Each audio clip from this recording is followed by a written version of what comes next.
Baik, seterusnya, Jabatan Perangkat Malaysia atau ROSM ada mengeluarkan beberapa statistik ekonomi tahunan 2022 pada Khamis lalu. Antaranya data-data penting bagi sektor perkhidmatan dan juga industri elektrik, gas, wap dan pendingin udara, namun tumpuannya terhadap pendidikan dan latihan teknikal dan vocational atau TVET. Rakam penyampai Haris Ashraf Hassan ada laporannya, silakan. Okey, baik. Terima kasih Nabila. Sudah tentu banyak perkara yang boleh kita beri tumpuan melihat kepada, terutamanya berkait dengan sektor TVET dan juga gaji. Ini satu perkara yang cukup penting. Jumaat lepas juga saya membincangkan perkara yang sama dalam Pantau Belanjawan 2023. Ini data-data yang penting dikeluarkan. Melibatkan pertamanya adalah sektor perkhidmatan dari segi statistik ekonomi yang dikeluarkan oleh DOSM.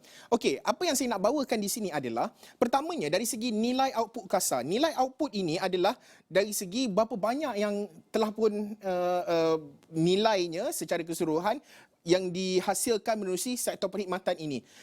Jelas kita nampak bahawa berlaku peningkatan sekitar 1.6% sahaja jika dibandingkan 2020 ke 2021, iaitu sekitar 1174.5 bilion ataupun lebih kurang 1.1 trilion dibandingkan dengan pada tahun 2020 sekitar 1.16 trilion. Nilai input perantaraan pula sekitar 516 bilion untuk 2021 dengan 2020 pula adalah sekitar 508 dan masih lagi kekal positif dengan nilai ditambah pula dari 2020 ke 2021 juga menunjukkan peningkatan 1.7 dari 647 bilion kepada 658 bilion. Ini antara perkara utama dari segi sektor perkhidmatan. Sektor yang penting juga melibatkan sektor perkhidmatan juga adalah dari segi nilai harta tetap. Bagaimana kita nak memahami berkenaan dengan nilai harta tetap ini? Dari keseluruhannya lebih kepada aset melibatkan sektor perkhidmatan ini daripada 1,000 ataupun lebih kurang 1.1 trilion pada tahun 2020 telah pun meningkat kepada 1.13 trilion lebih kurang 1,134.5 bilion, peningkatan 2.4% melibatkan nilai harta tetap. Dari segi bilangan pekerja, tidak banyak perubahan yang ketara, iaitu peningkatan sekitar 0.1%, manakala gaji dan upah. Okey, ini perkara yang penting untuk kita lihat di sini, iaitu sekitar 179.4 bilion pada 2020 telah pun meningkat 0.6% sahaja untuk tahun 2021 daripada 179 ke 180 bilion. Okey, ini perkara yang cukup penting untuk kita telitikan. Kerana kalau kita recap balik, pada tahun 2019, DOSM ada mengeluarkan dari segi survey pendapatan isi rumah. Kita masih lagi menantikan, difahamkan DOSM akan keluar survey isi rumah ini adalah sekitar pada bulan, dijangkakan pada bulan 6 tahun ini. Itu maklumat awal daripada DOSM, tapi kita masih lagi menantikan angka dan juga unjuran-unjuran. Kita nak melihat kepada isu melibatkan pendapatan ini. Ini perkara yang cukup penting.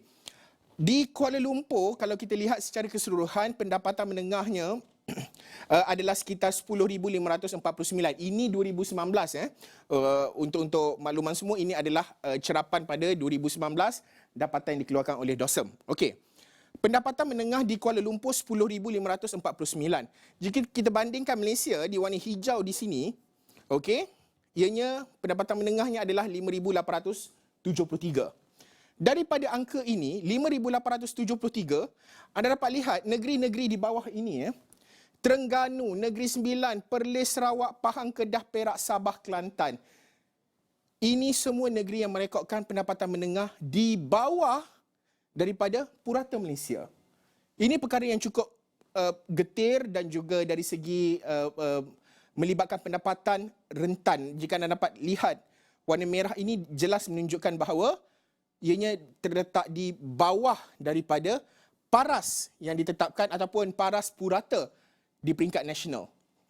Hanya KL, Selangor, Johor, Pulau Pinang dan Melaka yang merekodkan gaji ataupun pendapatan yang boleh dikatakan tinggi daripada purata Malaysia. Dengan keseluruhan, garis kemiskinannya, kalau kita lihat, berada pada paras sekitar 2,375, 1,989 bagi Johor, Pulau Pinang, Melaka, Selangor dan juga Kuala Lumpur. Ini perkara yang cukup penting untuk kita telitikan kerana dari segi gaji, kita nampak menunjukkan ianya ada menunjukkan penurunan tetapi masih lagi menjadi tanda tanya berkait dengan angka di bawah daripada ataupun apa yang berlaku selepas COVID-19.